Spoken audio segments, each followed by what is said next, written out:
Good evening, everyone who's tuning in. Welcome, and I appreciate you tuning in for our community interviews for our 4 finalists for the position of Vancouver Public Schools Superintendent. I'm Travis Bowe, co-president of the Vancouver Association of Principals, as well as the principal at McLaughlin Middle School. Tonight, each candidate will be given 30 minutes to answer the same set of questions that have been provided by the school board, in hopes that you, our community, can get to know them just a little bit better.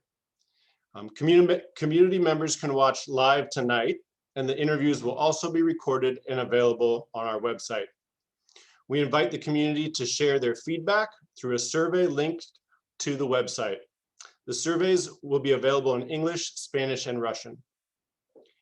Without further ado, I would like to begin our interviews by introducing our first candidate.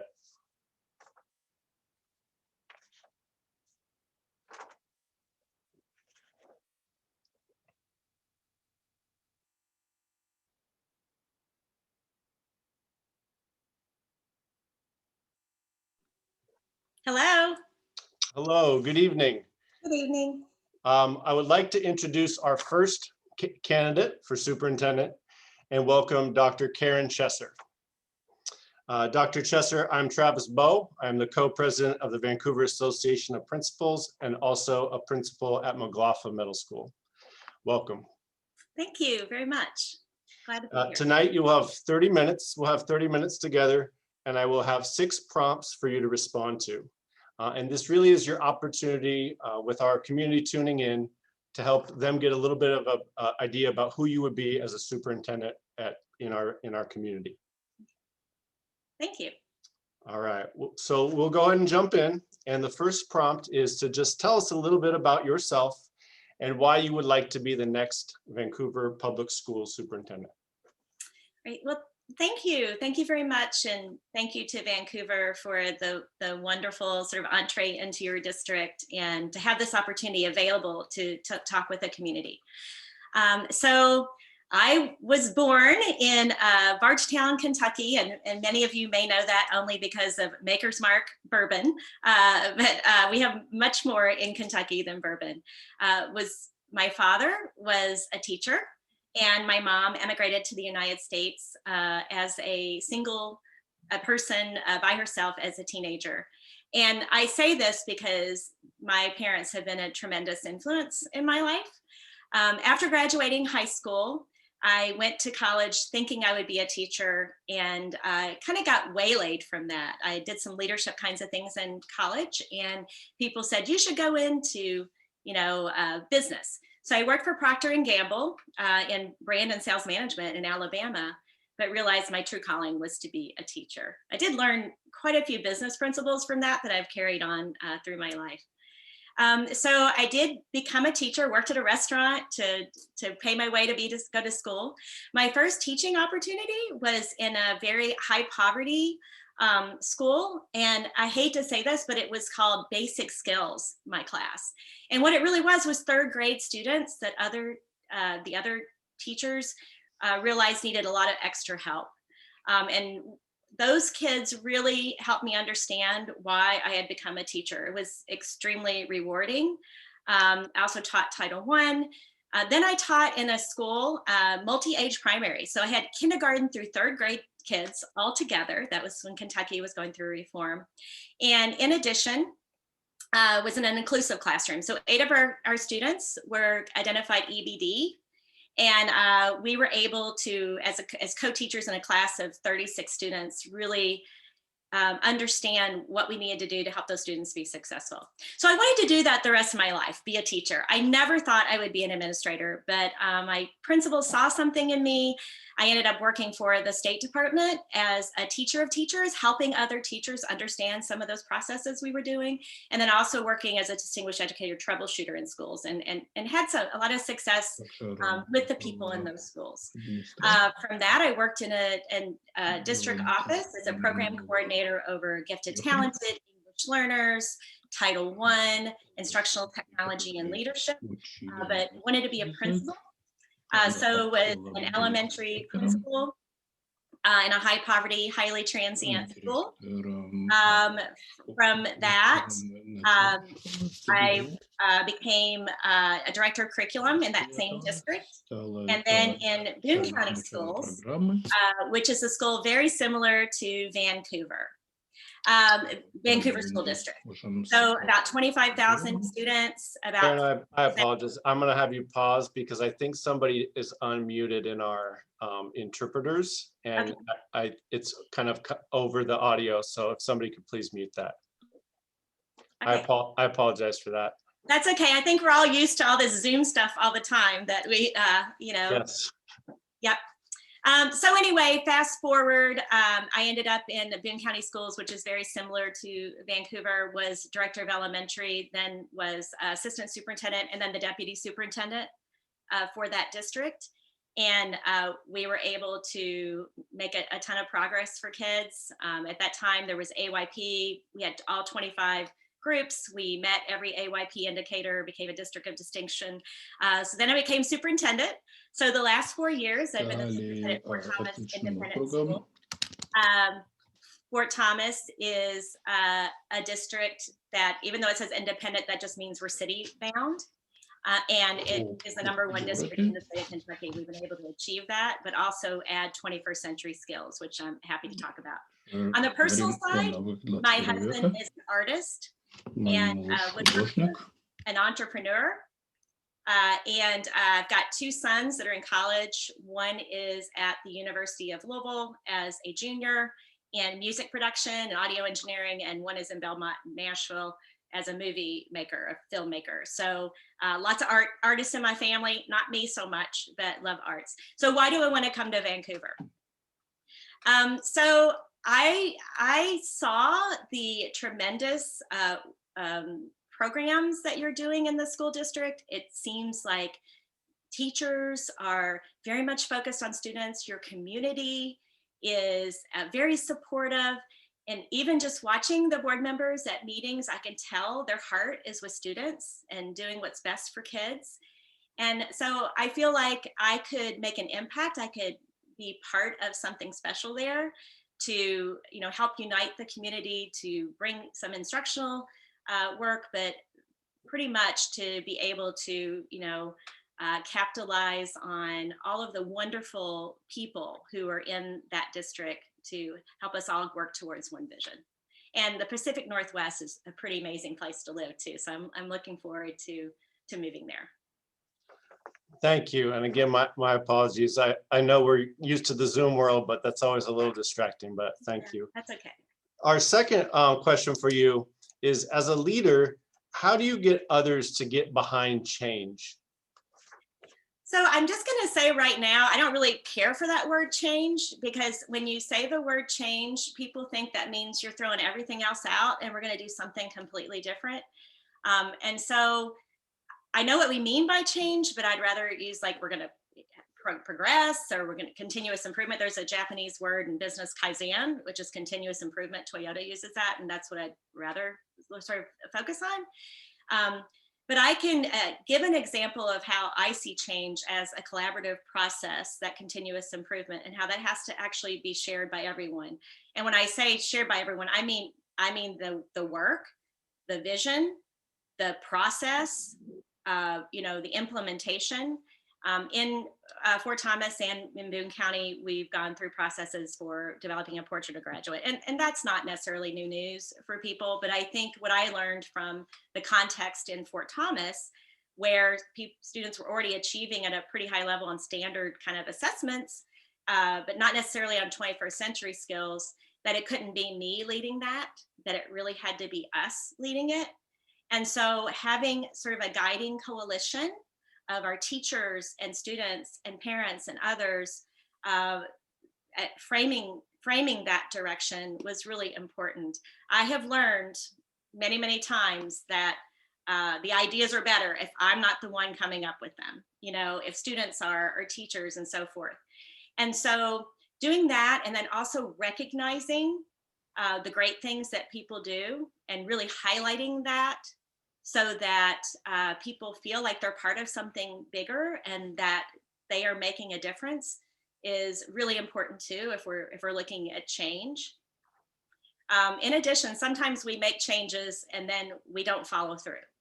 So I think it's vitally important that, just like this portrait of graduate work, we work together to create instructional blueprints, digital playlists, curriculum ideas, videos of teachers, and then also, making sure that it's really impacting our students in a way that they feel like they're part of that change. So those are just some examples. Good, thank you. All right, this next one's a little longer. Okay. Vancouver Public Schools has launched an equity initiative last year to promote equity and access within our district. Mhm. Describe your experience leading equity work, and please provide any examples of how your work surrounding educational equity has led to improved student outcomes. Well, thank you very much. And I do have to say that it does seem like more and more we as a nation, I know the state where I am, I'm sure the same as you, are very focused on diversity, equity, inclusion work. I mean, and it's a very important work. To me, I kind of break that up into a couple of different examples with inclusion and with equity. So if we look at, first of all, inclusion, one of the things that we realized with our portrait of graduate work is when we brought community members together was that we learned very quickly that people didn't necessarily feel welcomed. Whether that was our families of two or more races, whether that was our students who were English learners, that there was definitely structural racism that was embedded there, and that it was vitally important that we were inclusive. So we developed an inclusive excellence guiding coalition about a year and a half ago, and that has resulted in different hiring policies, different board policies, statements, also curriculum work, and probably maybe the most impactful right now has to do with training for teachers. So one of the things our students told us is they felt like the reason that sometimes teachers only talk about Black history, for example, during Black History Month, or they only talk about sort of more of a deficit model, like only discussing slavery, is because they don't feel confident sometimes in teaching. And so we worked with some people who are experts in this field and had training over the last 2 years for every single staff member. But also, I actually led book studies on a different mirror. So my postgraduate coursework is in the area of social justice and instruction. And A Different Mirror by Ron Takaki is just a book that helps bring in all of the stories of everyone.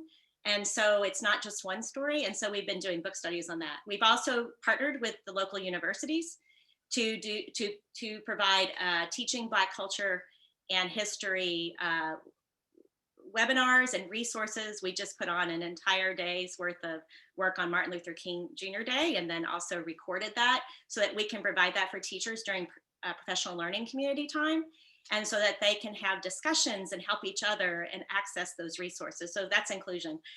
Probably harder is this whole idea of equity, because that means we've got to resource differently, depending on what those individual students need. And sometimes that's really hard because some people may feel like they're losing out, or some schools may feel like they're losing out, but it's vitally important that we identify not just, I hate this whole word of, just subgroups, but if groups of students are not achieving at a certain level. So if we look at those trends, we look at those patterns, we really have to look at what are all the other mitigating factors. Is it poverty? Is it transience? Is it English learning?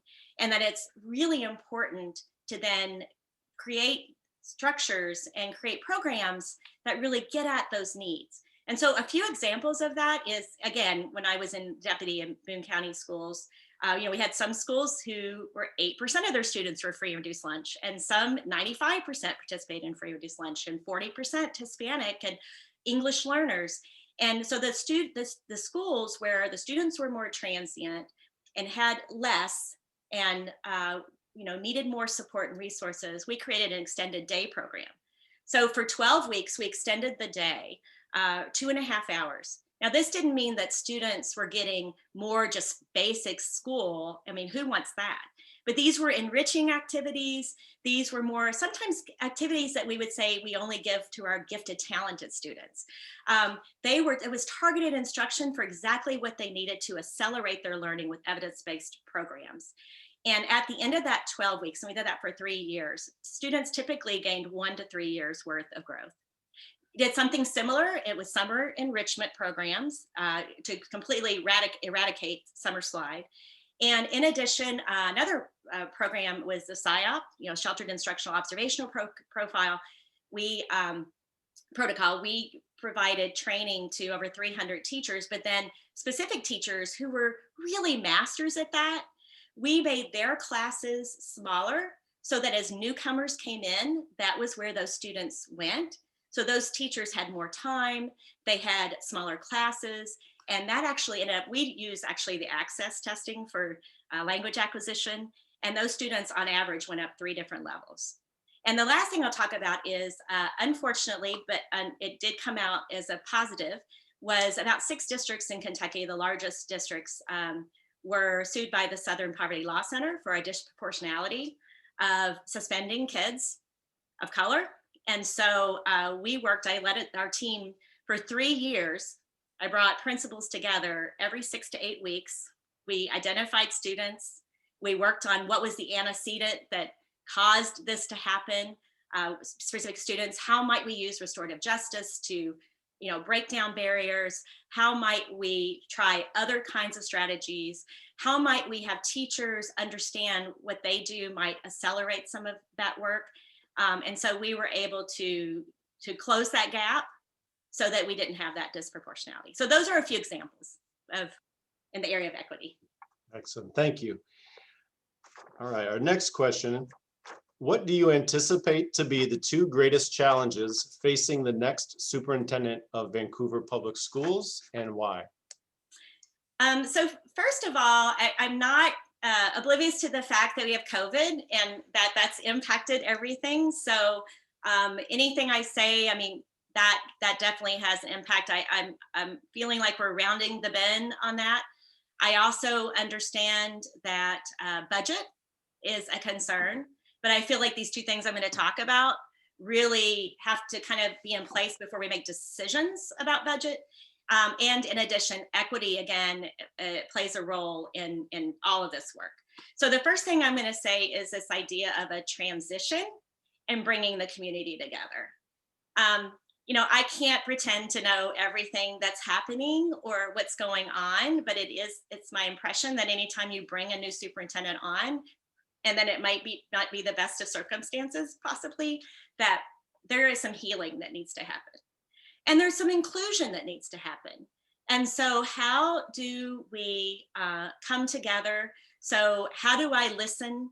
How do I observe? I mean, I do have a habit of being in classrooms and schools a lot, and listening and hearing. And so having those kinds of opportunities for the community to tell me, whether it's through coffee chats that we can have when we're in person, whether it's advisory councils that anybody who wants to be on there can be on there. And I will tell you too, if I am the person selected, that's not going to wait till July. I mean, that can happen virtually and some other ways before that. So I do think that coming together, working together, and including everyone, because of that's vitally important. So that's one. The other one does have to do with achievement. And I have noticed in looking at some of the scores that there are some really amazing practices that must be happening because there are some successes for students, but there are opportunities for growth.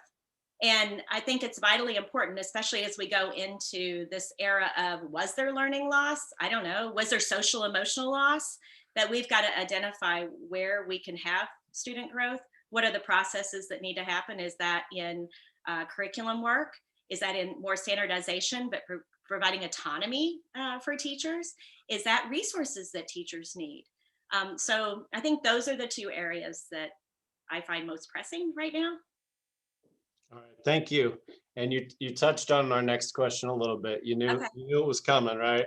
Yeah. On March 13th of 2020, all public schools in Washington closed due to the COVID pandemic. Right. There has been substantial debate locally, statewide, and nationally surrounding hybrid learning and the reopening of our schools. How have you navigated and continue to navigate the polarized views surrounding school reopening?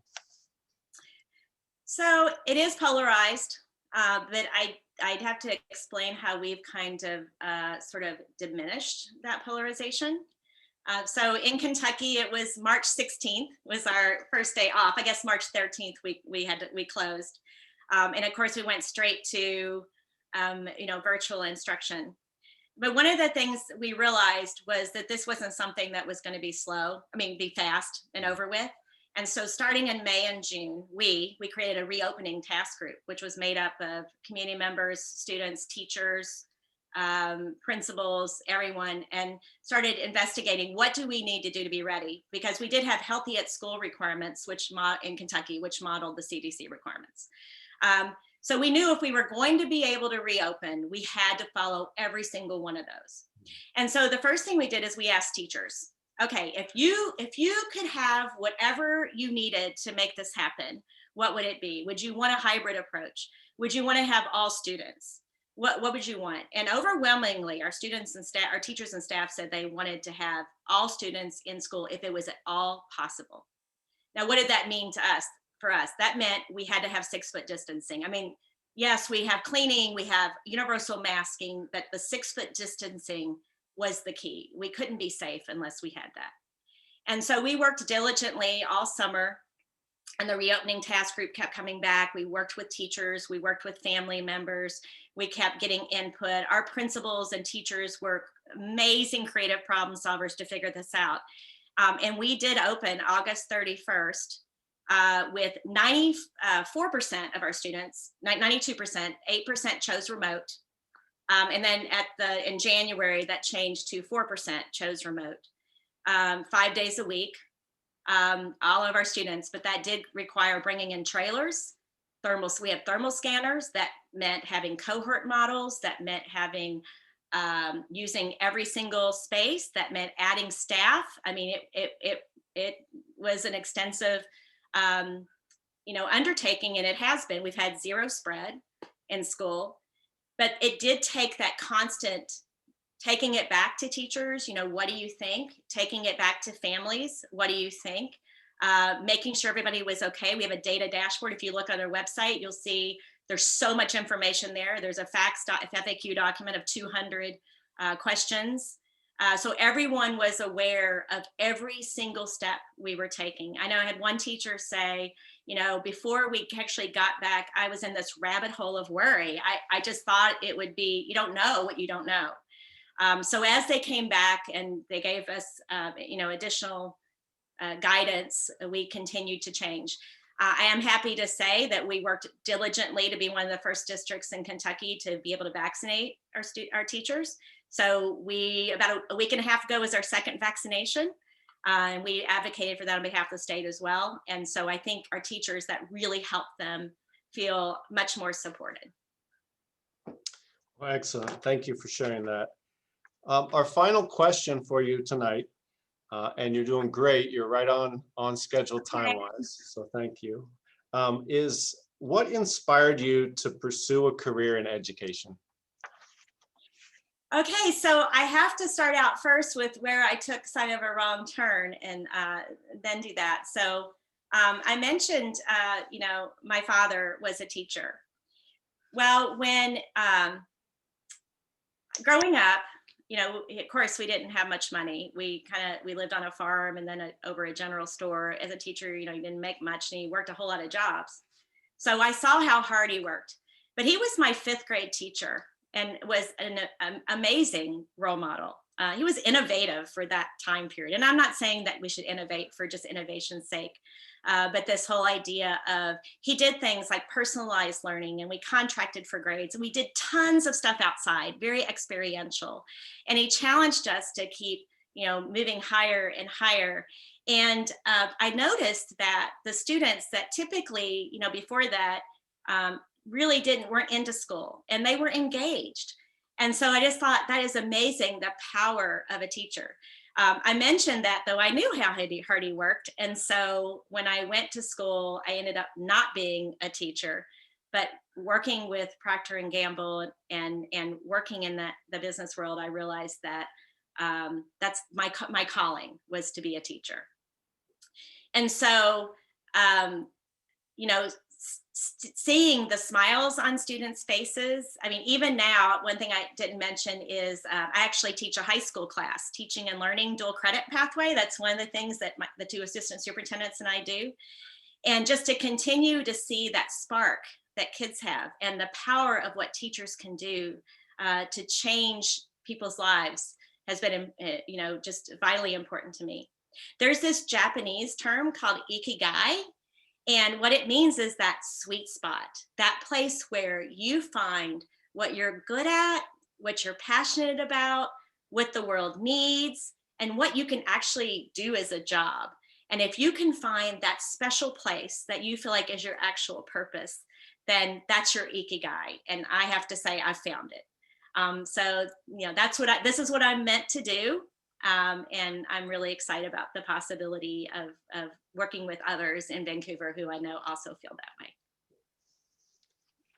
All right. Well, Dr. Cheser, thank you so much for thoughtfully answering those questions so that our community can get a chance to know a little bit about you and what you would bring to the role of superintendent at VPS. So I really appreciated your time, and it was nice to have some time to hear your vision. So thank you. Well, thank you. It's very nice meeting you. Thanks. Goodbye. Good night. Night.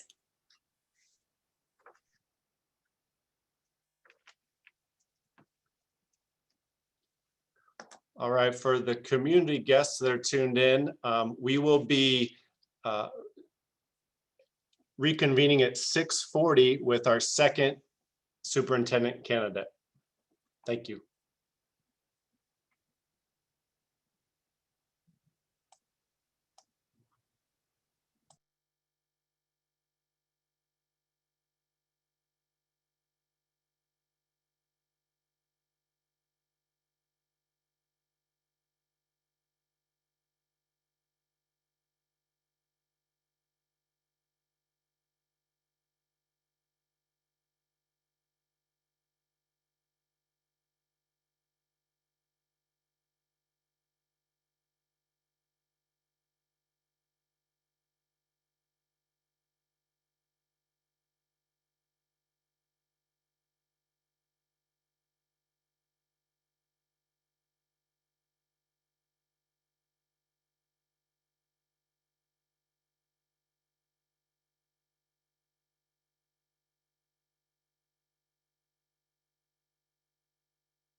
welcome back for our second superintendent candidate interview for the community tonight. We'll be introducing Dr. Jeff Snell.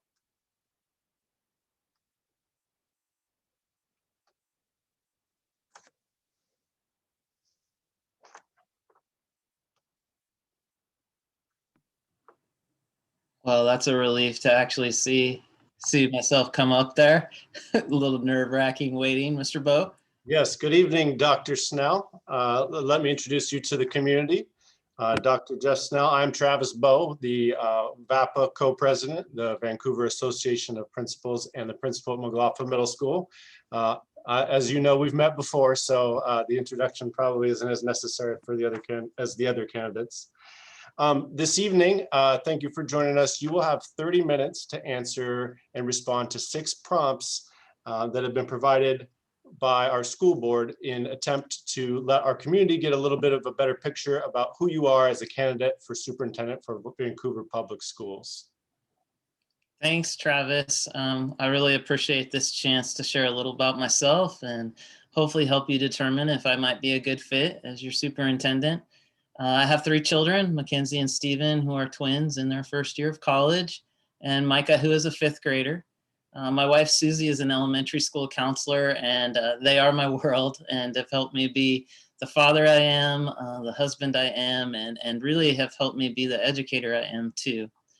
When I was thinking about this, what to share, I thought it would be important to just kind of talk about my core values as a person and a leader. And I think the best way to do that is to just tell a couple of stories. I grew up in an education family. My dad was my 4th grade teacher, which was just really a cool experience.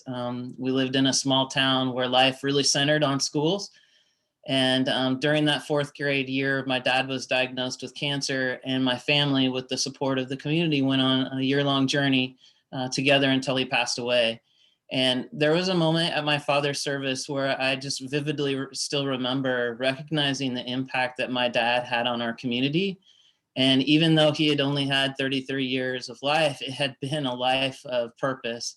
And I wanted to make sure that I had lived my life like my dad. And since that time, I've always been focused on trying to make every moment, every experience, and every activity count. And so I've really driven myself to live with purpose. My second story is about my son, Micah, and how he's helped me really understand my second core value, hope.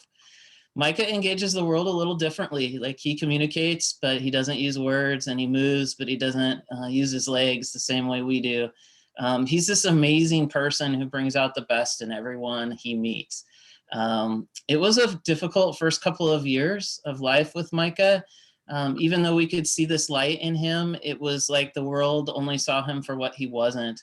And everything seemed to be such a fight. And I sometimes felt like I was really losing myself. I wanted my purpose to be, to fix things. And I realized that there wasn't anything to fix. Like, Micah was Micah. And my purpose really was to help him connect with the world. So my empathy muscles really grew a lot during that time and are still growing.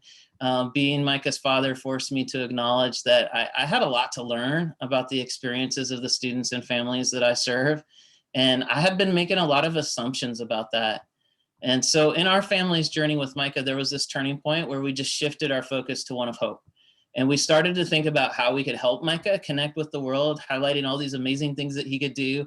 And honestly, everything just started to shift for us. Hope is such a powerful thing. It just really creates a change in mindset from what might not be to what can be.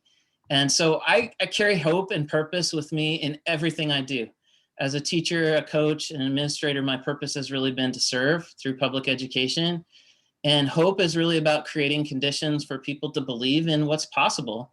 And when you can help develop a common sense of purpose about a better future with the hope that it is possible, you can change communities, you can change outcomes for staff, and you can certainly change outcomes for students. And so that's a little about me. And the path that led me here today really got started at Fort Vancouver High School. So a year after substituting teaching and learning a lot about like how teachers create community in their classrooms, I finally got my chance to do the same as a math teacher at Fort. And I was so excited to move to Fort and to move to Vancouver and start my career.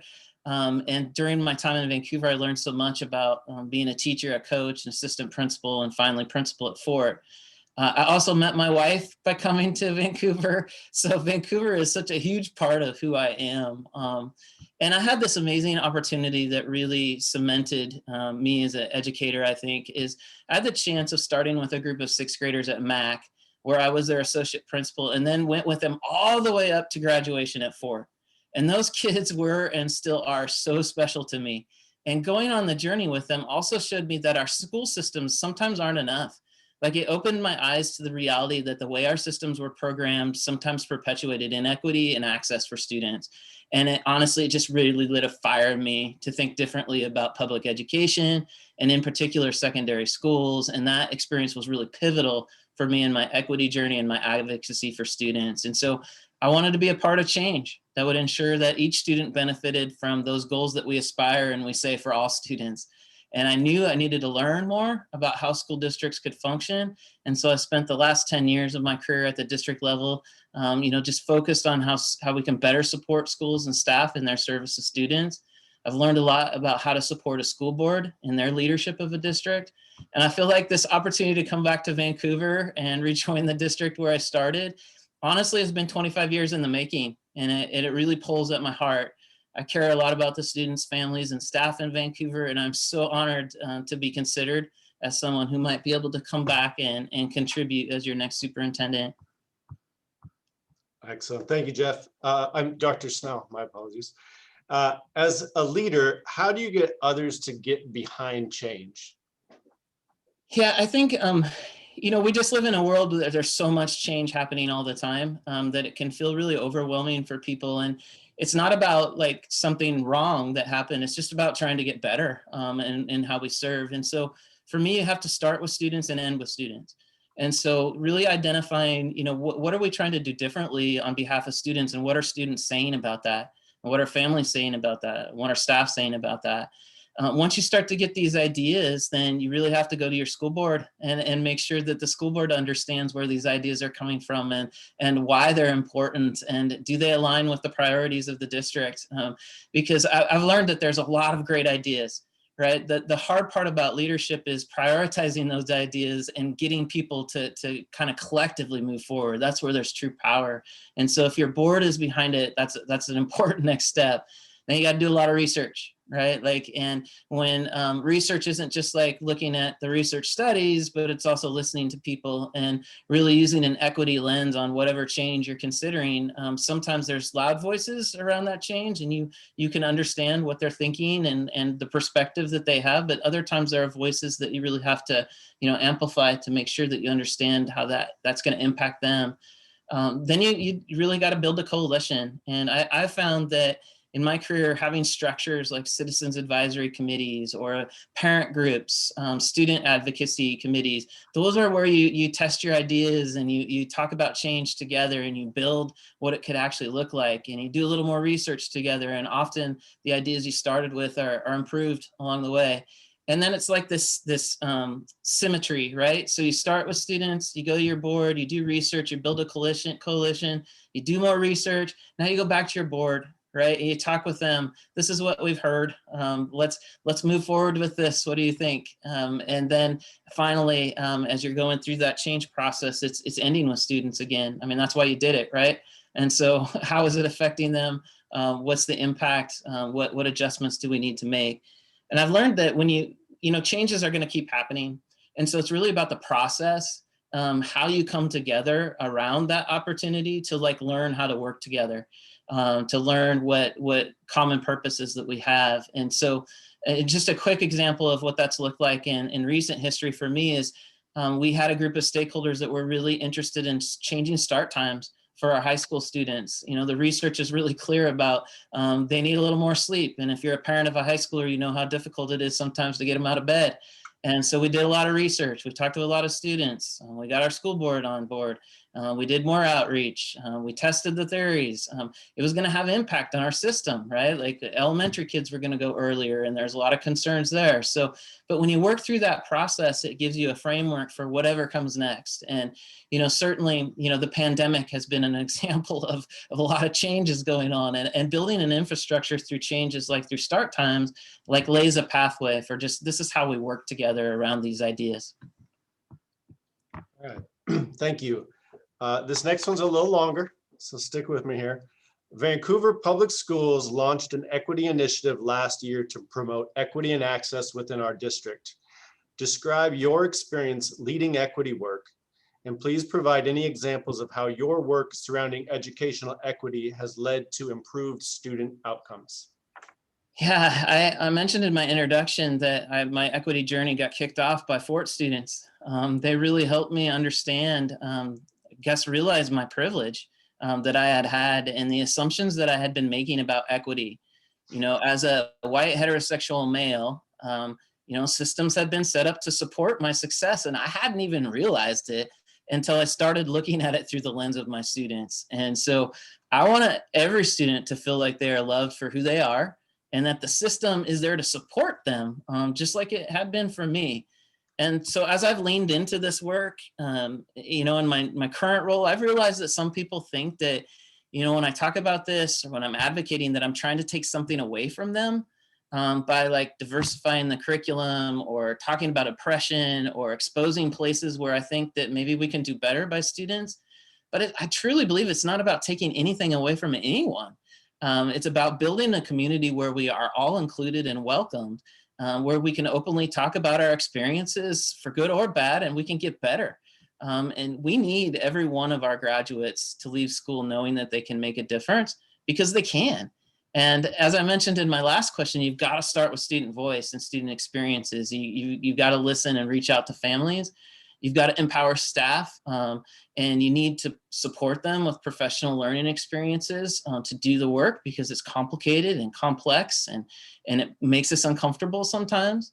In my current experience, we have a series of equity forums that we've started where we really bring students, staff, and families together to talk about the student experience. And in these forums, we get into this like rhythm where we're learning together, and then we're defining action together, and then we come back and report about that. And so it creates an accountability cycle for each of us. So we're not always just talking about change, but we're actually making change together.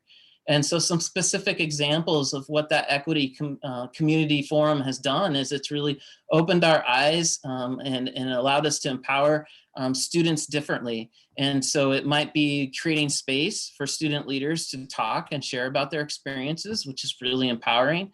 It might be that we're looking at our math course pathways for students and making some changes to really identify opportunities for more students of color to have access to rigorous courses. And we've seen that already start to have a positive effect. It also might be just listening to students talk about wanting to see themselves in our curriculum. And so it's really trying to expand opportunities through curriculum choice and access, and really just trying to, windows and mirrors of reflecting who we are and other people's experience through our curriculum is a really positive thing that's come out of that work. So I'm really excited about the foundational structures Vancouver has in place with equity. Having Janelle Ephraim as the Chief Equity Officer and Rachel Kaysen supporting families is like a huge asset. Like I've worked with both of them when I was principal at Fort, and they're amazing leaders. Having an equity audit in place and kind of you're going through that process is going to identify like opportunities to grow. Having great partners like LULAC and the Latino Youth Conference and the NAACP and other support teams is such a great resource. And then finally, just strong student and staff voice that really believe that we can and should do better is a powerful force. So there's this huge opportunity to move this work forward in Vancouver. And whether I end up being your superintendent or not, I'm going to be working with you on it as a neighbor in Clark County, because it's critical. We want Clark County to be the most welcoming place in the country. Thank you for that. What do you anticipate to be the two greatest challenges facing the next superintendent of Vancouver Public Schools, and why? So I kind of feel like I have a bit of an advantage with this question, because I've spent so much time in Vancouver, and I've collaborated with Vancouver as a neighboring district. I left the district because I wanted to learn and grow and understand in how I could help lead at a district level. I did my dissertation on how central office can better support students by supporting schools.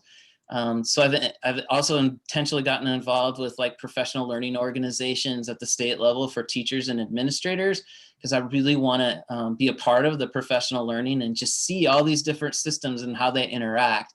And so as I've reviewed the feedback that was collected in this this opportunity of a new leader for Vancouver, it aligned with some of my experiences in Vancouver. And, you know, I humbly, like all of us in public schools are trying to work through these big challenges. And I think the two biggest opportunities for the next superintendent are culture and equity. And I believe there's just this huge untapped potential in Vancouver throughout the system with culture. I believe that, you know, you need to be confident enough in who you are and in your mission to take risks and be vulnerable with each other. When you're vulnerable with each other and you're trying things on behalf of the students you serve, that's when amazing things happen. And I think I was able to build that kind of a culture at Fort. And I've been able to build that kind of a culture as superintendent. And I think that kind of culture just fosters collaboration and creativity and great ideas, and it empowers students and staff to drive change, not follow change. And I think that's a really important distinguishing part of what culture can do for you. The second opportunity is equity. And I just, maybe building on my previous remarks, you know, the bottom line is we need students that graduate who are still curious about learning, who are engaged in learning because they know they can contribute. So it's like test scores and graduation rates are obviously important, but it's way more than that. Like we need students who are prepared and excited about life. And you can't do that for each student unless you build a community of respect and belonging for each student. So, and going back to the lessons that Micah taught me, it's not about fixing kids, it's about responding to them. It's about building on their amazing strengths and awesomeness and letting them know that they are welcome for who they are.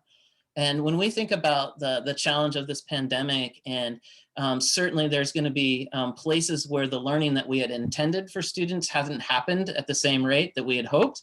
But there's also this other learning that's happened. And so how do we identify that and grow from that together? And so I think culture and equity are the two things that I would talk about, and everything kind of spawns from that, I think.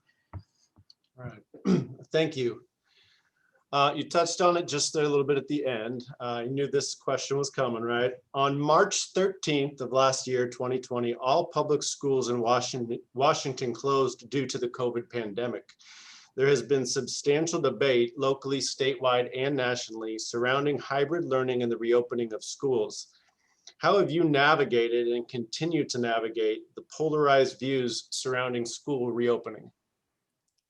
Yeah, this has been my life since March 13th. I know so much more about epidemiology and transmission rates, and I've been able to learn with Clark County public health officers, Washington Department of Health people. Like, it's been really difficult.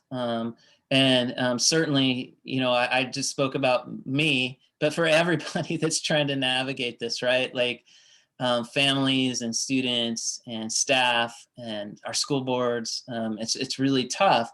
And it's really tough because a lot of our core values are coming into conflict. That, of course, we all want safety for each other, but we also value education, and we recognize how powerful in-person learning experiences are. We want choice, but we also respect each other as a community and want to bring people along with us. So there's these things that just keep bumping into each other as we're trying to navigate this. And so, you know, I've learned a lot by listening and researching and trying to support a school board on what are really impossibly difficult decisions that, you know, they've been elected on behalf of our community to try to navigate. And, you know, I think the first place that you have to go is that even if these opinions are really polarized, you have to appreciate that the circumstances for each person are very unique, and each family are very unique, and they're coming from a place of their core values, of their children, of their safety. And so you really have to be respectful of that. As a superintendent, you got to do your work. right? Like, I'm so grateful that I went through a doctoral program because I've never done so much research. Too bad I wasn't timing my doctoral work this year, because I could have done all my lit review on all the different research studies that I've done, and trying to figure out, like, how can we open safely, and really trying to create a framework for our school board about making decisions.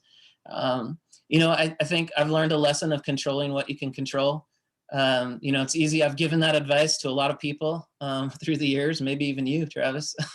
But it's not as easy to receive that advice sometimes. And so what can we control as school systems? Well, we can control those countermeasures and mitigation strategies. We can control how we consistently execute those and support students and families. So that's been something that I think is really important to invest a lot of time in. Engaging with staff, there's just so much. Before our interview, I watched the local news station did a wonderful story about one of our kindergarten teachers at one of our elementary schools, and just hearing her talk about the anxiety that she has, even as she's trying to serve students, like it's horrible and beautiful at the same time, if that makes sense, right? You have these educators just stepping up and really trying to do the best they can in really unprecedented times. I think the thing that's been the key for us is we've tried to navigate this while also passing a local levy, which, boy, that's great timing, huh? Is communication cycles.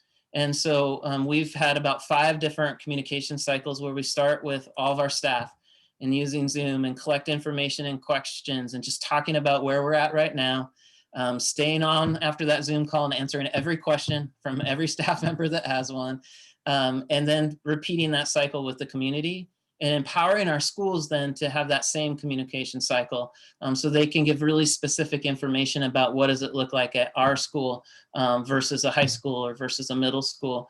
And so that's been a really positive part of this. And we're still in it, right? Like every day, I think our rates in Clark County dropped today, which is fantastic news, but that raises the anxiety of staff who are wondering, does that mean I'm having more in-person experiences? And so I would never want to repeat this year, but I've learned a lot about what is important to our communities. And I'm grateful that I've had a chance to hopefully contribute in some way to move this work forward. And I'm really excited about the other side, because our staff have been unleashed with creativity around remote learning and all these amazing lessons and experiences. Like, how do we curate those and use those to help students moving forward, whether that's to accelerate their learning or support their learning?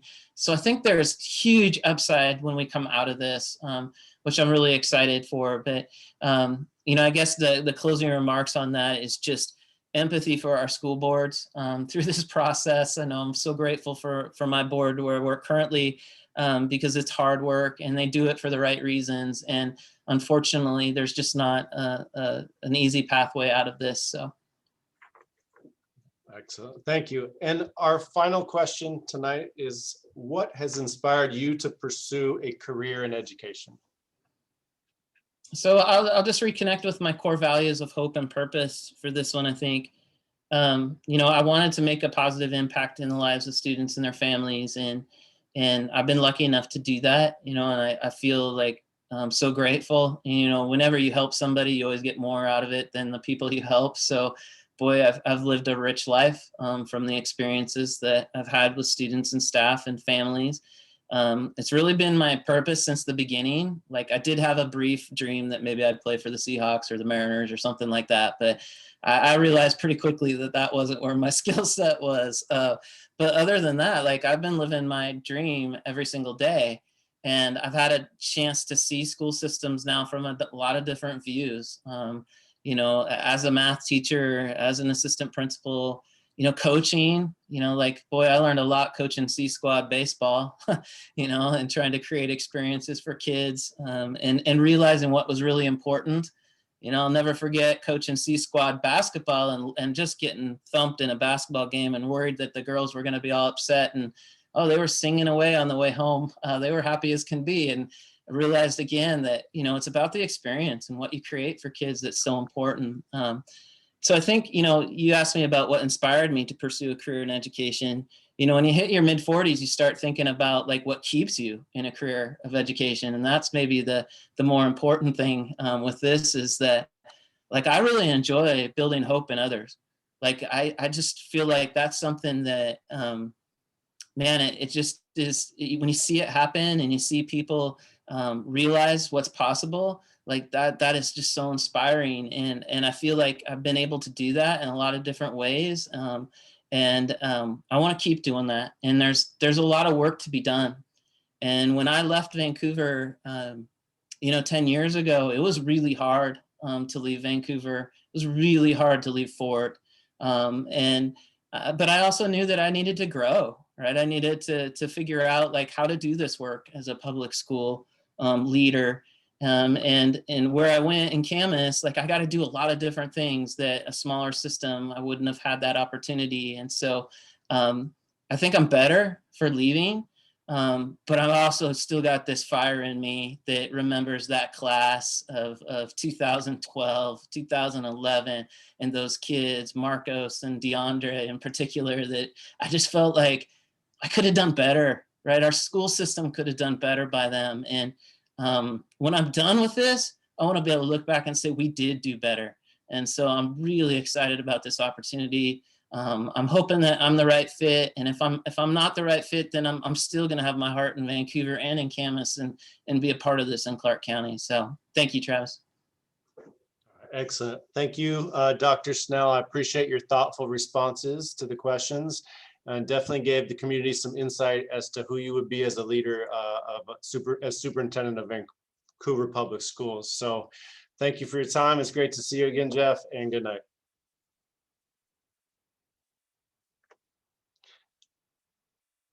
All right, thank you for tuning in. We'll be reconvening at 7:20 for our third candidate interview.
Thank you for your patience.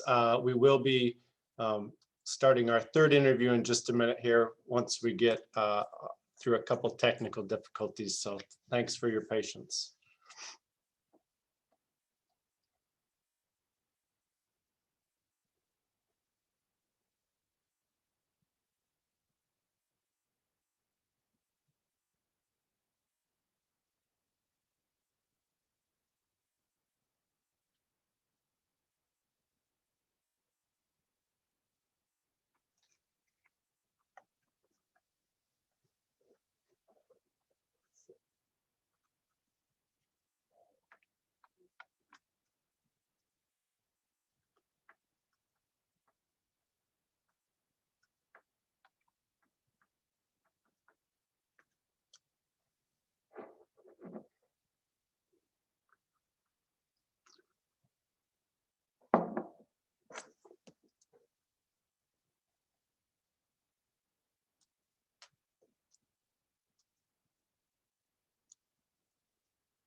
All right, thank you again for hanging in there with us. We're just working through a few technical difficulties and hopefully we will have Dr. Hurst up for his interview in just a moment. Thanks for hanging in there.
Again, I apologize for the delay.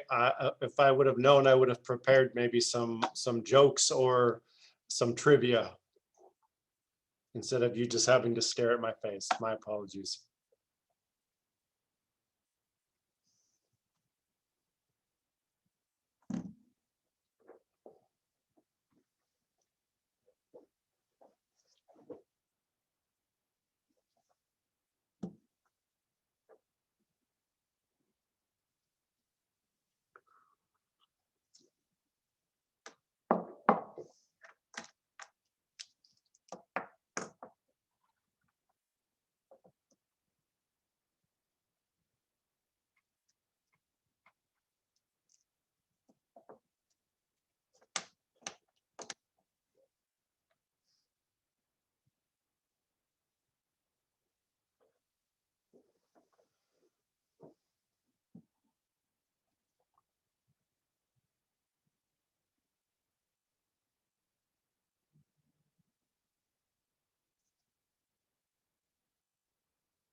All right, I think I'm gonna turn my video off for a moment and see if I can get a update on when we might resume. Thank you.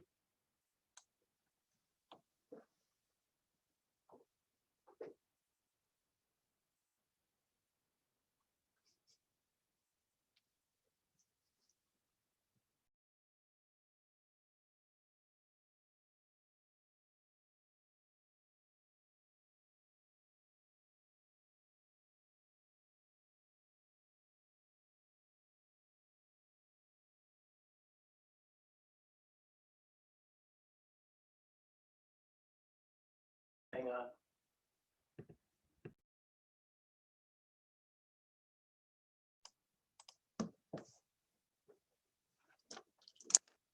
All right, thank you, community, for hanging in there with us as we work through a few Zoom technicalities. I know we should all probably be used to this by now, but it's always a little nerve-wracking. So thank you for that. And at this point, we're just 10 minutes behind, but we'll just kind of adjust our schedule from here. So let me welcome to the community, Dr. Kenneth Hurst. Dr. Hurst, I'm Travis Bowe. I am the co-president of the Vancouver Association of Principals, as well as a principal at McLaughlin Middle School here in Vancouver Public Schools. As you know, tonight, you have 30 minutes to respond to 6 prompts so that our community can get a chance to get to know you a little bit and what you would bring to the position of superintendent of Vancouver Public Schools. So it's nice to see you tonight. Welcome. Thank you. Sorry for the technical difficulties. Oh, it's okay. Like I said, This opportunity. We've all been getting used to this over the last year, so we got to roll with it. Got to be flexible, right? Yeah, definitely. So to get us started, I'm just going to ask if you could tell us a little bit about yourself and why you would like to be the next superintendent of Vancouver Public Schools. Absolutely. So first, my name is Kenneth Christian Hurst. I go by Chris. What I would like to share with you is, one, I'm married. I have a beautiful, wonderful wife. We've been married for 38 years. My wife is actually a teacher with special needs students, and she works out of Vancouver, out of the outreach department for Washington State School for the Blind. And she works with students who are visually impaired. We have 2 amazing kids, Christian and Taffany. Christian is a computer programmer in San Diego, California. And Taffany is a 6th grade math teacher in Dallas, Texas. I personally have been a teacher. I've been a math teacher, avid teacher. I've taught intro to computer programming and AP computer science. I think one of the things I wanted to share with you and those who are listening is my love for kids, and all of my career has really been involved in breaking down barriers for students. And really, when we talk about equity, that has really been my life work. really working with communities, working with teams to break down those barriers so that more students can achieve success and so that they can achieve their goals.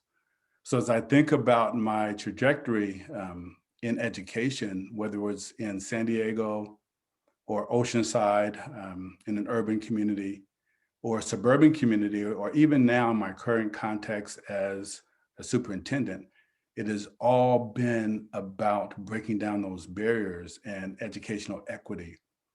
So as I think about your question, why would I want to apply for VPS superintendent position?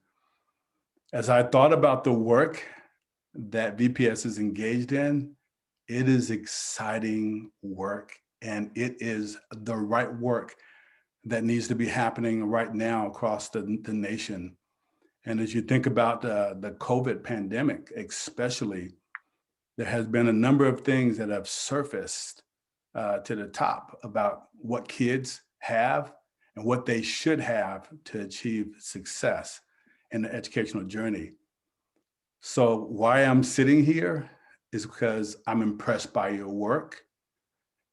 I have the skills and I want to join you in this journey together, especially around educational equity. And I know that Vancouver Public Schools is doing a lot of great things for kids, but this work excites me. Excellent, thank you. As a leader, how do you get others to get behind change? Absolutely. So one of the things that I've been sharing with leaders here in Othello about is this term called relational trust. And I really take that term to heart, because what I do know about that term is, one, if you want people to engage with you in work and really hard work, they're going to have to trust you. And so that's where this term relational trust really comes in, because what that really means is people, they're not going to follow you. They're not going to engage in the work. They're not going to engage in the hard work that leads to significant, substantial change unless they really trust you. And there's some basic components for that to happen. And I think one of the things is you have to spend time with people. And that's one of the things that I do in any organization. I sit down with people. I get to know them professionally. I get to know them personally. And not just that, I think part of this component of relational trust and building that trust is people want to know that their leader is competent, that they are a competent instructional leader and a competent operational leader. They also want to know that that person is a person of integrity, that they have impeccable follow through, and they're a person of their word. They walk the talk. So when I put all of that together, all these components build trust. And another component I'll share is people want a leader or an individual that's going to engage in the work alongside with them as well. And I think all of those components build trust. So in answering that question, I spend time with people building relational trust. And once we have that relational trust, even when it comes down to really difficult work and difficult change, then because you built that relational trust, then they will engage in that work. All right, thank you. This next one's a little long, so stick with me here. Got it. Vancouver Public Schools launched an equity initiative last year to promote equity and access within our district. Describe your experience leading equity work, and please provide any examples of how your work surrounding educational equity has led to improved student outcomes. Absolutely. So let me talk about the work that we're doing right now in Othello School District. So we partner with Washington State University, and we're working with Dr. Rodella out of Washington State University. And I've learned that she is a guru around equity, and then we partnered with her and doing similar work to what Vancouver is doing right now by first establishing a committee, an equity committee. And I think that's the right decision to happen. You have a smaller committee that can really engage in that work so you don't get tied up. So in that committee, we also have representation from all stakeholder groups, from board members to students, to parents, to business partners, community members. But also, just as Vancouver is doing, we have a lead person who's leading that committee work. So one of the pieces that we have started engaging is around a common understanding of the language, because everyone's throwing out terms like implicit bias or cultural proficiency or cultural responsive teaching, deficit thinking. All those terms are being thrown out. What's really important for me is that we have a common understanding of what those words mean internally, but also externally. I think the other piece that I am impressed about with Vancouver, that we're doing as well in in Othello, is that we actually have teams of individuals that are meeting and they're engaging around conversations like a graduate profile. So making sure that we understand what our students are going to be doing once they graduate, but also doing the equity audit work that Vancouver is doing as well. So as I think about those pieces of work, that's what we're engaging in right now in Othello. But also, one of the conversations that I'm having with my team is we really want to make sure that it goes down into the classroom, that it becomes breathing in our community, breathing in our district. And the best way for that to happen is making sure that our teachers are trained on what culturally responsive teaching looks like. And then also working with our administrators. So not just becoming an expert observer of instruction, but how do our leaders now become expert observers of what educational equity looks like, feels like, and sounds like? I guess the best example that I can share with you as far as how that transfers to students achieving better, as I look at the work that we're doing now in Othello, we're really just starting that work. But as I look at the work, similar work that I've done in San Diego and other places, we have had significant changes in our culture. I worked in a district where this school was in danger of being taken over by the state. And we talked about, with the community and teams, removing these barriers, making sure that our students are in the class, that we're not suspending or expelling these students. So developing that culture of mutual respect. So talking about SEL. And then also looking at pieces about mastery learning.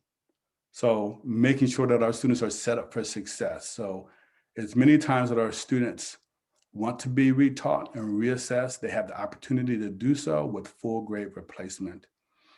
Just those two pieces alone yielded significant results in San Diego. And at that time, they used something called an API, and we were able to grow by about 150 points in our API score, which is measured by state testing, over a period of 4 years. So that's my work in Othello right now around equity, and just some examples on what we did to create student success as well. Great, thank you for that. What do you anticipate to be the two greatest challenges facing the next superintendent of Vancouver Public Schools, and why? So before I answer that question, what I will say is that as I looked at the data, your data, and I looked at what was happening in the community, I also had the opportunity to look at the stakeholder profile and all of the comments. And there were some very important comments that were made. And one of the things that I would say for the next superintendent is there were two things that rose to the top for me. One was around unity, and the other was around educational equity. And I've been talking about that since this conversation, but let me talk about unity first. There's some very specific comments and conversations around building and strengthening partnerships with the city. A specific comment stands out about the city saying they would like to see the district and also the city collaborate more. So that means bringing people together, building unity. But there was this tone around unity, around what's happening with the board, what's happening with the union officials, what's happening with leaders at the district office, what's happening with parents and what's happening with teachers, there was this common message around, we need someone that could pull everyone together. And that goes back to my message around building relational trust. So I would say unity would be a big challenge, just bringing people together, because there's some big goals that VPS has, and it's going to take someone that can bring people together. And then, as I've been saying, this whole concept around educational equity, as I think about especially the stakeholder comments out of every stakeholder group, the comments that resonated with me, that kept coming up again and again and again, was social justice for all, educational equity, diversity, and inclusion training. There was also this sense of North versus South, and how students in the South, or parents in the South, or those schools that are in the South side of the district, how they feel that they have access to certain resources. So as I think about the two challenges I've already shared, one, my work around educational equity, but it was very clear in looking at all the data and looking at all the comments and reading the paper as well, the community, that someone that can unify the community and the district, and someone that can continue the work and go deep into educational equity, that's going to be needed. Two real challenges. All right, thank you. And this next one's also a little longer. On March 13th of 2020, all public schools in Washington closed due to the COVID pandemic. There has been substantial debate locally, statewide, and nationally surrounding hybrid learning and reopening of schools. How have you navigated and continue to navigate the polarized views surrounding school reopening? So if I had a one-word answer, I would say I've been navigating it carefully. But seriously, in all seriousness, what I would share is that it is a careful conversation that needs to happen. There's many players that need to sit down at the table, and I would say that's probably the first thing that needs to be kept in mind, that needs to happen, that everybody deserves a seat at the table. So as I think about Othello, I think about Department of Health conversations with the board and their desires and their perspective. You have parents, and some parents are saying, we want our kids back in. We don't like distance learning. Let's forget the metrics and let's bring them back in. But then you also have the union as well. And they have a big role and a big say. And one of the more important things that I will say is, in all these conversations, we have to have this conversation about safety. So we want to make sure that our kids can come back, and we want to make sure that our adults can come back, but we want to make sure that they are doing that safely. So one of the things that we have been doing, and we've been doing it pretty effectively, is making sure, one, that you're listening to all audiences. And that's what you have to do on a continuous basis. Even when I know VPS is having their middle school students and then high school will come back in, but everyone has to sit down at the table. You have to listen to all voices, and you have to be prepared to respond. And you have to be prepared to respond effectively. So it's not just about collaboration and listening to all voices, but it's also about effective communication. So if I had to use Othello as an example, I would say, one, we started early listening to voices. Right around March timeframe, we started planning right away. We had 3 plans, and we started communicating those plans. And we couldn't do it in person. We couldn't have those small town hall meetings, but we could utilize text messaging. We could utilize email. We did utilize just sending a copy home to explain what we're doing. But I think one of the most effective things that we did in communicating was Facebook and social media, and just having Facebook Live sessions where we put it out there to our community, to our parents, to our stakeholders, and of course to our board. And we would just have open conversations. We allow people to come in through Facebook Live They could ask any question they wanted to. We had a team of people, including myself, there prepared to respond to the issues. And I think at the end of the day, that's what people really want going through the COVID pandemic. They want to feel like they have a voice. They want to feel like they're being listened to, and they want effective communication. And that's what we've been trying to do. All right, thank you. Our final question is simply, what inspired you to pursue a career in education? Absolutely. So you've heard me throughout this interview talk about educational equity, and it's really been my life. But I guess what I would share with you, Travis, and the audience is that I was that child. I was that disenfranchised child, and I grew up in the South during a time where I remember during my elementary, middle, and high school years, I had no adults in my schooling experience that ever came up to me and encouraged me, nor did I have not even a counselor share with me that you could be a superintendent or that you could be the president of the United States or anything of that nature. And I didn't even know leaving high school that I had any talents. It wasn't until I joined the Marine Corps, went back to college, and I was in this college math class, and I had this teacher that inspired me and motivated me. And I remember getting 100s on my math test, and it was like amazing, like what happened? It was such a cool experience that I was achieving at such a high level. And I was so happy, but then later on in life, I remember reflecting, well, how come that never happened for me in my educational experience, K through 12? Why did I never have anyone encourage me?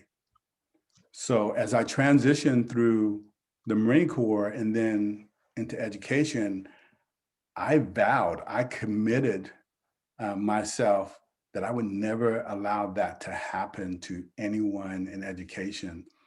So that's why I'm in education. And to tell you the truth, I actually started this journey in the Marine Corps, and I was a teacher or an instructor in the Marine Corps. And I realized even then just the value in getting people to achieve goals in the Marine Corps and reach their goals and success. And I wanted to do that in education. I wanted to do that in math, and I wanted to lead, and I wanted to break down barriers. And that's why I'm in education right now to this day for the students. Well, I want to thank you so much, Dr. Hurst, for your thoughtful responses to our questions tonight. We certainly appreciate it and the time that we were able to have this evening. And I think you gave the community some good insights as to who you would be as a leader here in VPS. So thank you very much. And it was nice to meet you. Thank you very much. Take care, everyone.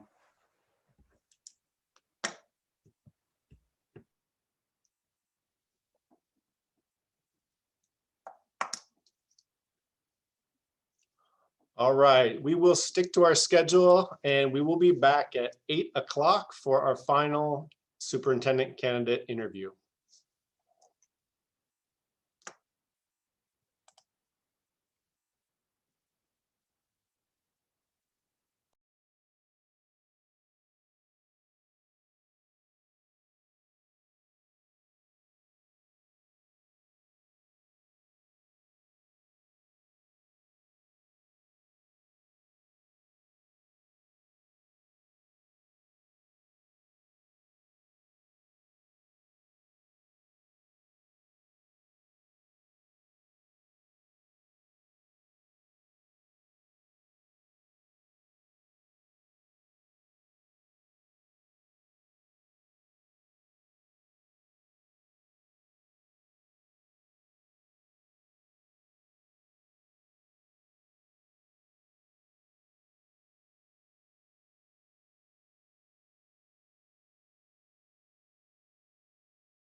Good evening. Good evening and welcome back, community, for our fourth and final interview for this evening's community interviews of our superintendent candidates. Welcome, Dr. Héctor Rico. I'm Travis Bowe. I am the co-president of the Vancouver Association of Principals and also the principal at McLaughlin Middle School here in Vancouver Public Schools. As you know, tonight we'll have 30 minutes. I will be asking you, or I'll be giving you 6 prompts, and the community will have an opportunity to get to know you a little bit better and about who you might be as a potential candidate for our superintendent position. So welcome, and it's nice to meet you. Terrific. Thank you, Principal Bowe. So the first prompt is simply to tell us a little bit about yourself and why you would like to be the next superintendent of Vancouver Public Schools.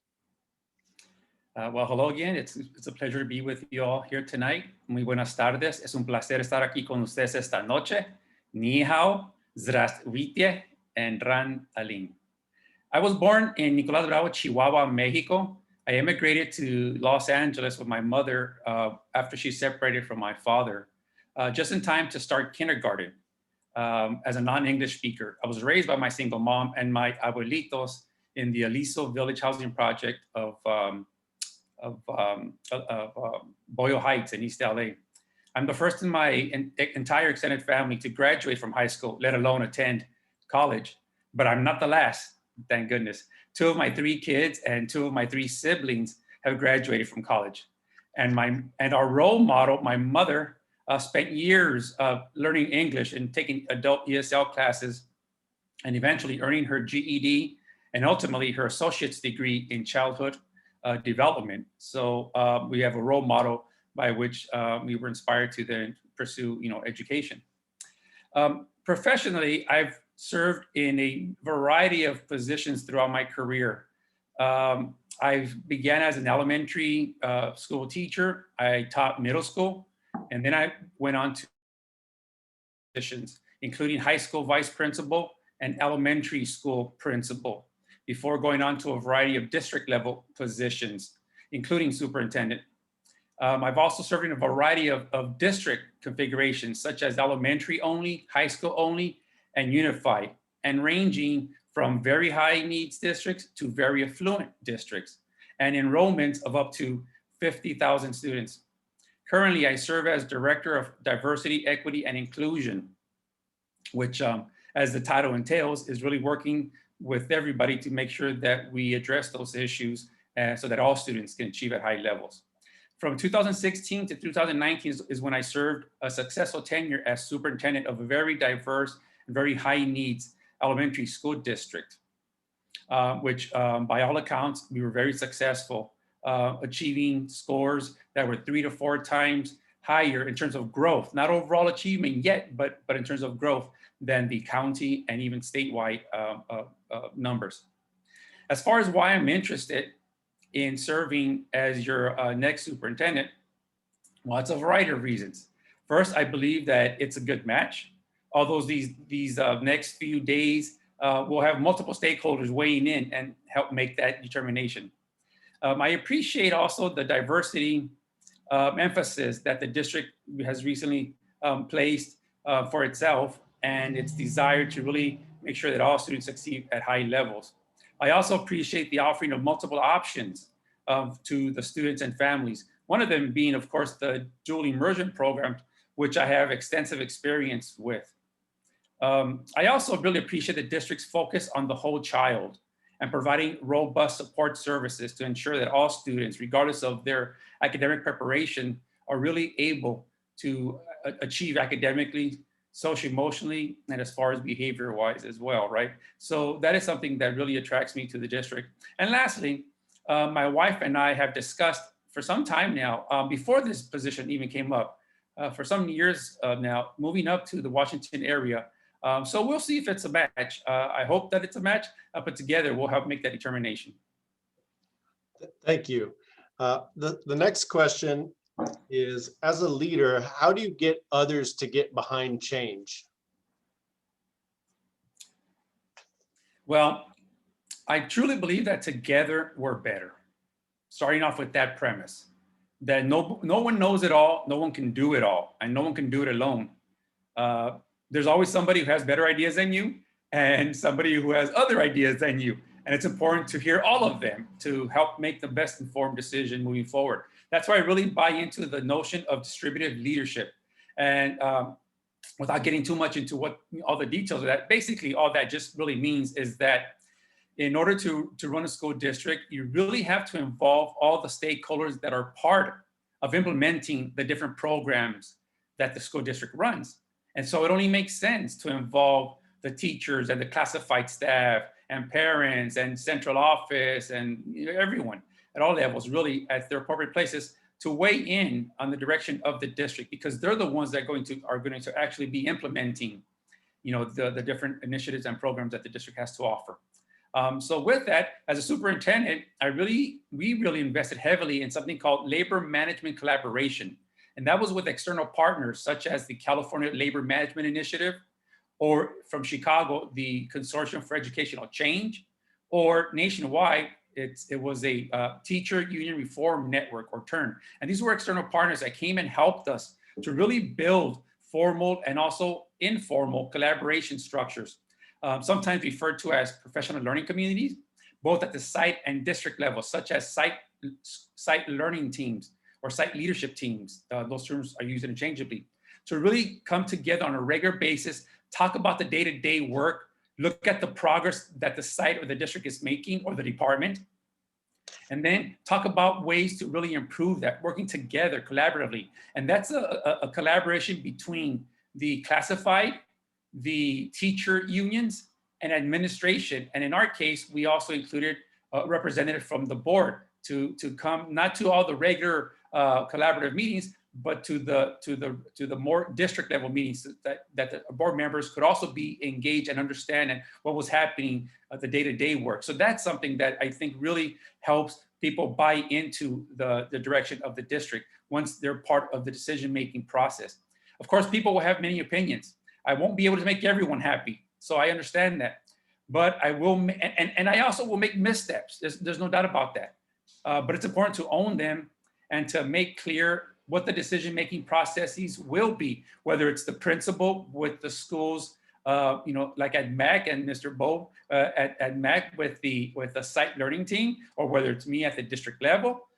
Regardless of where the decision will be made, it's important that the stakeholders that participate understand what that process will be. And as part of this labor management collaboration, there's this decision-making continuum that we teach everyone, where it understands that some decisions will be made by me, others will be made by somebody else, others will be made collaboratively, right? And everything in between. And so it's important that we lay that out as we're making big decisions so that the stakeholders understand what their role is in that decision-making process. And we don't set them up for disappointment when they realize that their decision or what they thought was a vote.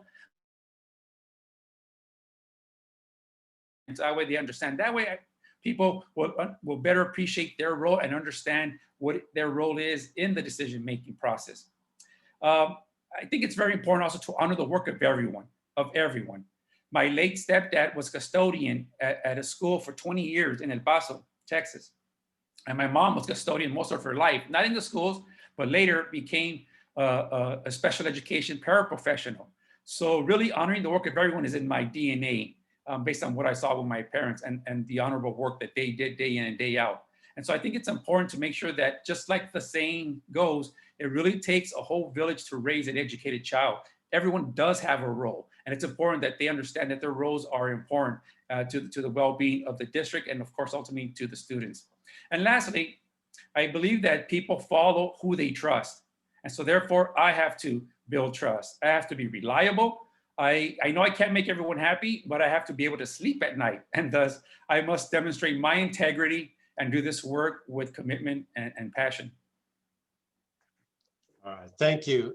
This next question is a little longer, so bear with me here. Vancouver Public Schools launched an equity initiative last year to promote equity and access within our district. Describe your experience leading equity work, and please provide an example of how your work surrounding educational equity has led to improved student outcomes. Thank you. I appreciate the question. I focused my entire career on advancing educational equity in real and concrete ways, starting because of my own personal background and having that lived experience, but also in the positions that I've strategically chosen to pursue throughout my career, which eventually led me to earn a doctorate in educational leadership, educational equity leadership. But one thing is studying it, and another thing is actually doing it, right? So luckily, I've got my my personal background, in addition to my studies and my professional experience to really rely on and to guide me in this complicated work. For example, at the state level, I oversaw statewide programs for English learners, migrant education, Title I, and other categorical programs. And as we know, those programs are deeply rooted in social justice and really engaged in advancing equitable outcomes for all students. As a principal of an elementary school with 45% Latinx, 25% African American, around 10% white, 10% Filipino, and around 40% English learners, we really needed to do something drastically to make sure that all of the students, especially our English learners and African American students, achieve at comparable levels to their peers. So we focus heavily on academic language development, on our English learners, and on culturally responsive pedagogy for our students of color. My last year there, I'm happy to say we had the highest growth in the district of 42 plus points based on the state's accountability measures. Back then, California called it Academic Performance Index, or API. So we had the highest that year of all schools in the district, including elementary, middle, and high schools. Most recently, as superintendent of a 9,000 student elementary school district, very high needs, as I mentioned before, with 92% Latinx, 85% free and reduced price meal, 75% English learners, and 10% migrant and 10% homeless.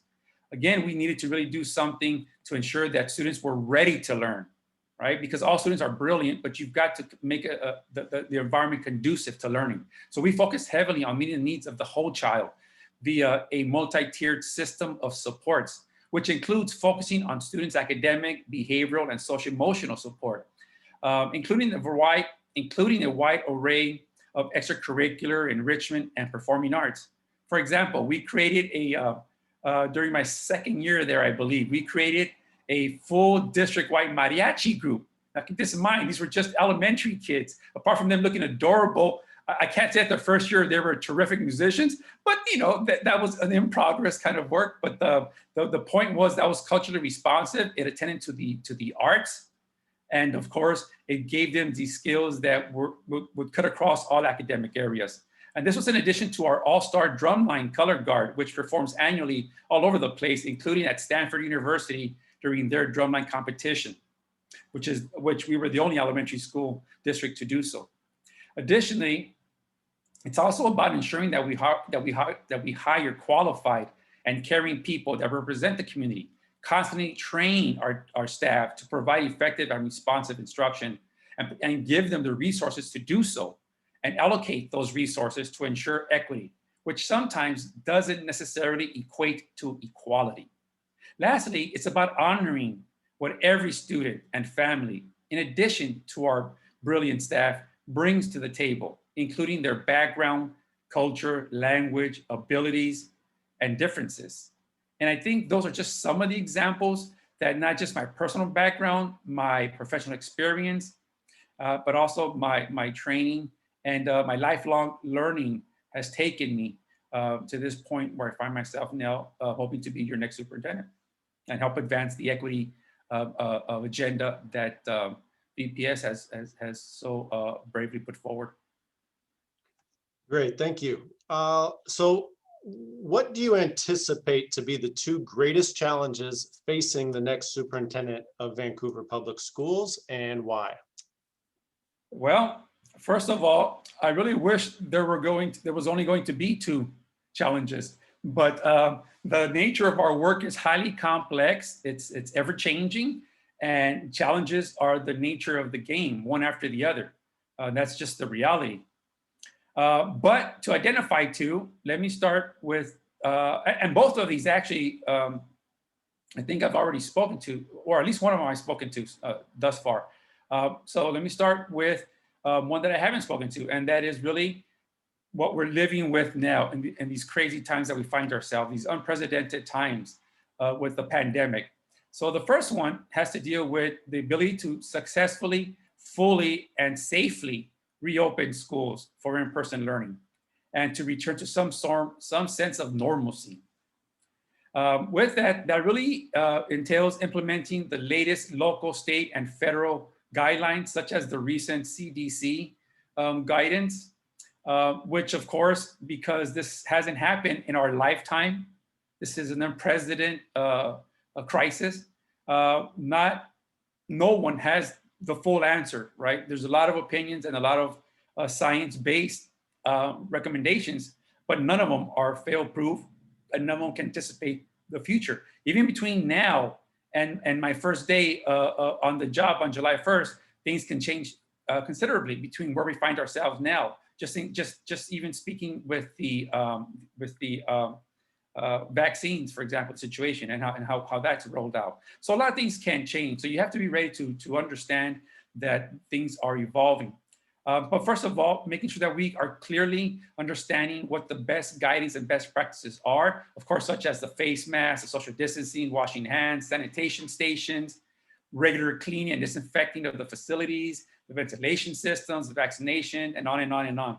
So needless to say, we have to make sure we are up to date on the latest and greatest thinking by the experts in these areas. But once we get back to the actual in-person learning, that's just part of the task, part of the challenge. The real challenge then becomes to return to rigorous in-person teaching and learning. And by that, I mean really assessing and addressing any learning loss that may have happened for individual students by providing accelerated learning to students who need it so that they have full access to grade level standards and not just remediation, but really strive to ensure that they not just get caught up, but are able to meet the rigorous standards for their grade levels. In addition, we have to make sure that we go beyond the 3 R's, right? The academic learning. That's what we're here for. We're here for first and foremost, but we must go beyond that and attend to the rest of the student, the whole child, as we say, right? And that includes extracurricular activities, including the sports, our clubs, and other social and enrichment activities. Our students are developing physically, emotionally, socially, and so we have to make sure that they continue to develop fully as the whole individual. So that's the first one. The second one that I would speak to would be to this relentless pursuit of educational equity district-wide, as I discussed previously. All students, regardless of background or home address, must receive rigorous instructional programs and responsive support as needed, right, to ensure that they achieve at high levels.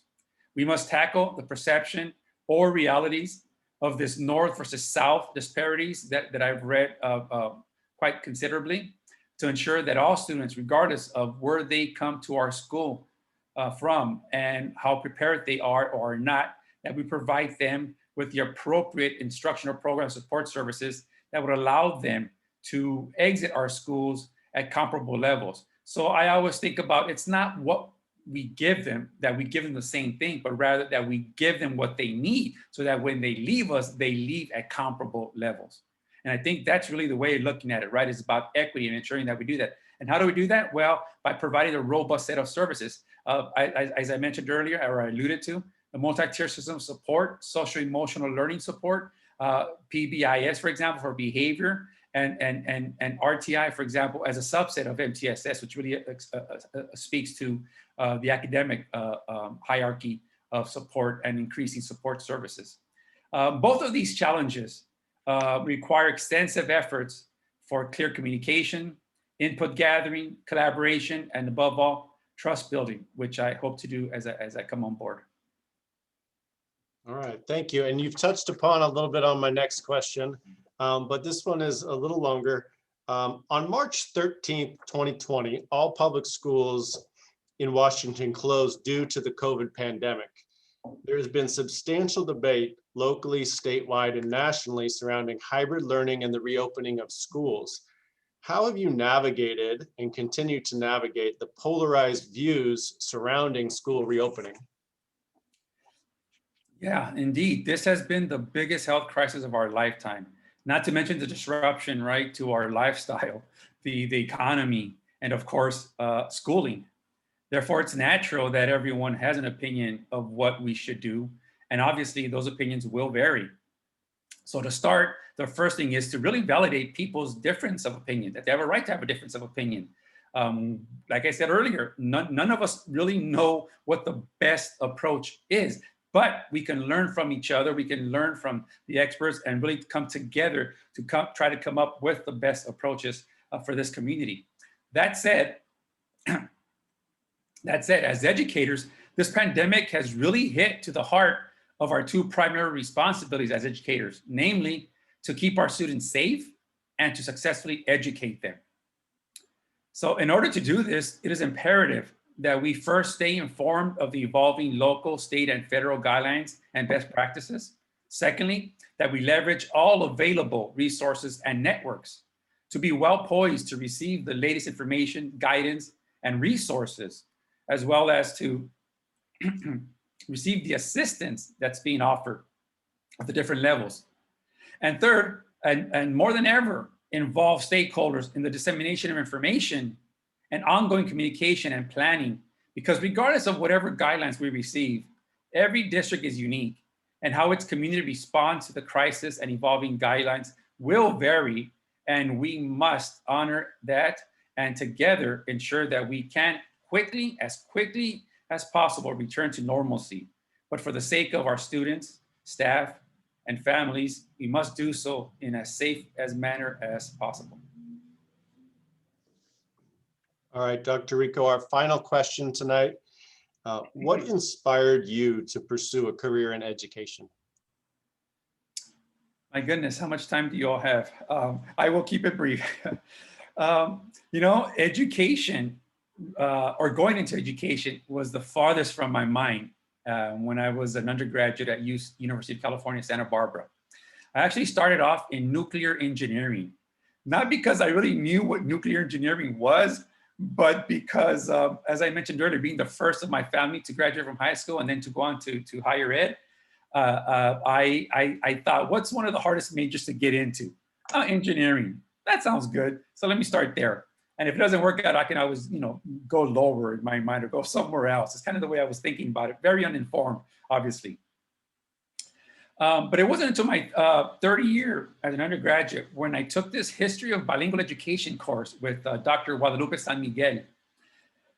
And in that course, we saw, he showed us via videos and the readings, the inequities that have existed throughout our history in the educational system. And I saw myself and my family and my peers reflected in those videos and in those readings. And that's where the first thought of maybe I could be a teacher and maybe have an impact in communities like mine and other underserved communities. And so I looked at this opportunity through the California Mini Corps program, which is part of the federal migrant education program, to become a college tutor for K through 12 students, both in the summer and during the regular school year. And two things that they really instilled in us. Number one was that you're a role model, so don't mess it up. Make sure that you do right by the students that you're working with. So behave, do well, and so forth, right? So great, add that onto my Catholic guilt as if I needed any more guilt to live with. But nonetheless, that was one thing that was really instilled in us. And then the other one really had to do with that program, the California Mini Corps program, really encouraging and facilitating our pursuit of a career in education. So for example, not only was I a tutor during my, the summer before my, the summer after my junior year as a college student, and then all during my senior year, the summer after I graduated with the bachelor's degree, before I had entered the teaching credential program the following year, that following fall, they offered me the opportunity to have my own classroom that summer. So after my BA, I taught my own 3rd and 4th grade bilingual classroom through the migrant education program. And that's where I really then got the firsthand experience to see whether or not that was something that I think I could do as a career. And lo and behold, I fell in love with it. I fell in love with the students, with the families, and really seen a difference that somebody who has similar lived experiences and a passion for seeing them succeed, what difference somebody like that could make. So I switched majors. I switched majors to Latin American and Iberian studies, and I started taking the prerequisite courses during the undergraduate program that I needed to take in order to apply for graduate school in the teaching credential program at UC Santa Barbara. So once I graduated with my bachelor's degree, I sure enough applied and was accepted into the teaching credential program, and then went into the bilingual teaching credential program there and was assigned multiple student teaching assignments in 2 different school districts. And that just validated my decision to go into education. And I've never looked back since. And then because of that, I shouldn't say because of that, because I don't want to take the credit, but it does help that I started in education, because now my sister, since then has gone on to become a teacher and a principal. My sister-in-law is a teacher. As I mentioned, my mother was my role model, and she was a paraprofessional in special education classroom. So since then, there's been quite a few educators in the family that I'm very proud of to be one of. Well, excellent. Thank you so much, Dr. Rico, for your thoughtful responses to our questions tonight. I really appreciate it. And I feel like you've given the community an opportunity to learn a little bit about who you would be as a potential leader for superintendent of Vancouver Public Schools. So thank you. And it was a pleasure to meet you. Thank you so much. There's never enough time, but I hope people got a taste of who I am and where I come from and what I'm about. Thank you, Principal Bo, for facilitating. And go Mag Pioneers. Thank you all again, and have a good night. Muchas gracias y buenas noches. Xie, spasibo, and kirisao. Good night. Thank you.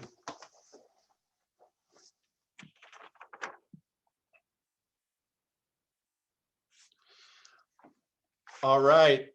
Thank you all for tuning in that are out there that have been watching our superintendent interviews this evening. As a reminder, there are links to the videos from each candidate that were recorded tonight on our webpage, so you can go back and see any of that you may have missed. And there is also community feedback forms on our website as well, so that you can give your input and thoughts into our superintendent candidates. The school board will use those comments to help make their decision, and your input will be valued. Those forms are available in Spanish, Russian, and English. So again, good night. Thank you for tuning in. And that is all for this evening. Thank you.